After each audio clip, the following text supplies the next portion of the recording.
Hey guys, welcome back to the channel and thank you so much for clicking on today's video. Have something a little bit different for you today, but still L-word themed, of course. As a good portion of you guys probably know by now, I spent a long time working in the gaming industry and the poker industry. I work for the biggest poker company in the world. So today we're going to take a little in-depth dive into the poker scene. As I was lucky enough to see the episodes beforehand, I've been able to do these little in-between videos and fun videos on top of the reviews and trailer breakdowns. So I thought this was a good one to do since it seems as though there's going to be some poker this season when it comes to Shane and Tess. So a few of you guys probably know I worked in the gaming industry for a long time and I work for the biggest poker company in the world. So today I'm just going to break down the little poker scene and explain what's happening, how they got it really right with not only how poker is played and the way they did little things, but also how it was pretty on trend for the characters, and because we know them so well after so many seasons, that what they did at the poker table is what I absolutely would have guessed if I'd never seen them play.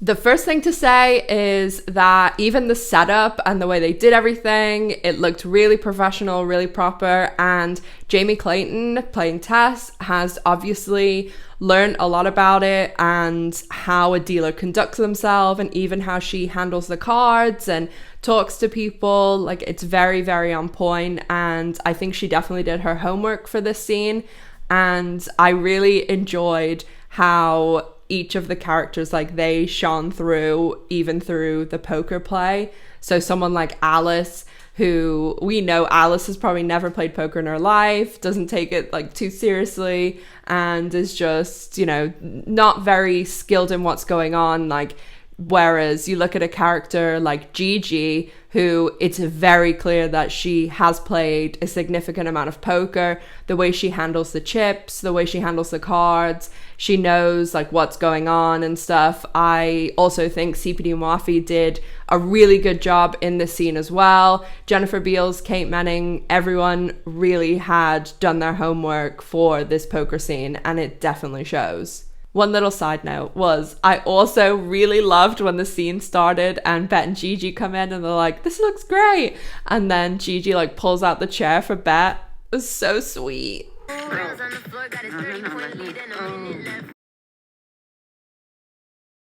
Okay, so I'm gonna line up the cards and show you guys and kind of talk you through why Alice had such a good hand, even just if we didn't know anyone else's cards, but the fact that we knew Shane's cards, and then also how they start action on a poker table and what all that means. And then also I'm going to point out some little things about things that Gigi's character did that shows she knew what she was doing, and she's been playing poker a significant amount probably to be picking up things like this. So this is the way the flop came out. So when the cards come out, the first three cards that are drawn are called the flop. The next card is called the turn, and then the river. So I'm representing Tess, I'm the dealer, and then to Tess's left is Alice, Sophie, Shane, and then Gigi and Bette are off to the right. And these are Shane's two cards. So she got a jack of clubs and a 5 of diamonds. Alice got a pocket pair, which is the two cards that you get immediately. So Alice was in good shape. No limits. This game is 10 and 20.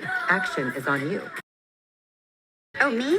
Oh, God. Okay. So the game always starts with the person next to the dealer has to start the action with the little blind, and they were playing a 5 and 10s game. So Alice would put in $5 to start, and then Sophie would have to go to 10, and then everybody who wanted to stay in would keep going. Everybody stayed in the first time around, so everybody puts their money in the middle, and then the next card that comes out is the turn, which is the 3 of diamonds, and that is when we see Sophie and Gigi drop out. I'll cut to the scene here so that you can see the way Sepideh Moafi is handling her chips and the way she pushes her cards back. It's even the way she holds her cards. And I saw Jennifer Beals' Bette also doing this, which is the very proper way to do it. And it's to just turn the corner of your card up. Whereas someone like Alice was holding them, like throwing them around, waving them around. So they both all did very well there because that is also what Alice would do. So I really just enjoyed watching all the little micro things they were doing in this scene. Did it feel that way?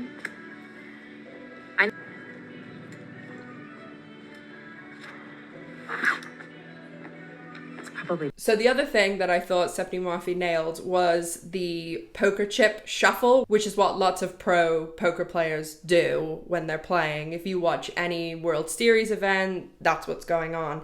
The only tiny criticism I had is they had chips like this that have like little rivets on the side, and usually the pro poker players, they like to have a heavier chip with a clean outside, and usually poker players don't like the chips that have these divots and things on the side, and these are quite light, whereas chips like this are a little bit heavier. They're like very, very smooth, and when they're doing the little poker chip shuffle, I'll put a video in here of someone doing it in a cleaner way, and you can see what I mean. But everything else on point, perfect. So the other funny thing that I thought was, okay, we saw Shane's cards, we know these were her cards, we saw Alice's, and everything came down to Shane, Alice, and Bette in the last game, right? So we got the river card, which was a 3 of spades. So Alice has 4 of a kind here, very hard to beat, the third best hand you can possibly get. So 4 of a kind is just as it sounds, it's any 4 cards of the same rank. And if there's 2 players who share the same 4 of a kind, the 5th card will decide who wins the pot. And that, of course, the bigger the 5th card, the better.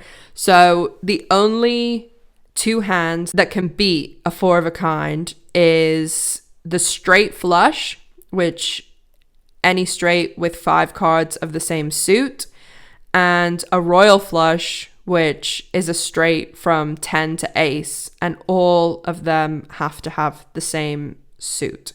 Alice's hand, very, very hard to beat, but obviously Alice doesn't know that.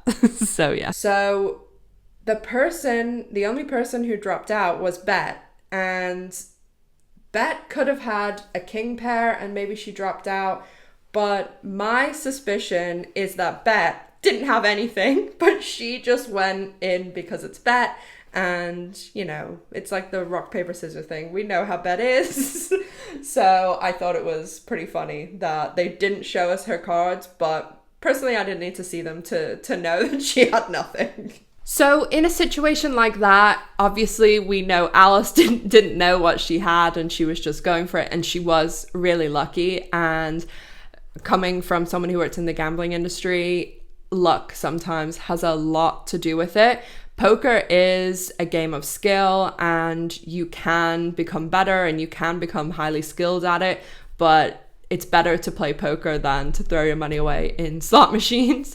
But if, say, Gigi had got Alice's hand, she could work out very well the odds of Shane or Bette having cards that beat her. Like, did someone have a jack and king pair? I mean, Alice had 4 of a kind, so there's not really much that beats that outside of a royal flush and a straight flush, and nobody could get a royal flush based on those odds. Someone could get a straight flush, which is 5 cards of the same suit, because there was 3 spades in the flop, the turn, and the river. So if somebody had 2 spades that they got, they could have made the straight flush, and that's the only thing that could have beat Alice. And working things out, it's very, very rare that a 4 of a kind will be beat. Again, I just thought everyone did a great job in this entire scene. Tess did a really good job, or Jamie Clayton did a really great job as the dealer and how she handled everything. And then I loved Leisha Haley and just Alice's, luck sort of skill in winning and not really knowing what was happening. Shane was very serious, and again, Kate did a very good job like portraying that she was someone who's definitely been playing a lot of poker now and starting to get serious about it. Bette and Gigi both gave me the impression that they too had played a decent amount. They knew the rules, and Gigi definitely seemed as though she played a lot with the way she was handling the cards and the chips and everything like that. So I really enjoyed this. I hope that there's some more poker scenes in the future. It definitely looks as though there is, because in the trailer and the teaser we saw those little flashes of Tess and Shane sitting with all the poker chips and all the cash. So I think they're going to start doing some sort of lesbian poker night at Dana's, and I for one would love to be invited. So if you guys of course have any questions, let me know down in the comment section.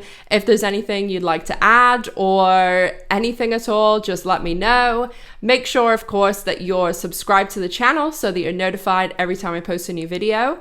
Make sure to follow me on social media for even more L Word info, and make sure to check out my Patreon and L Word merch store if you're interested in that. Everything will be linked in the description box down below, and also down there is my reviews and trailer breakdowns for episode 3. And if you're watching this later, episode 4, 5, etc. onwards. Make sure to stay safe, take care of yourselves, and to watch the L Word Generation Q Season 2 only on Showtime. Take care, guys. Bye.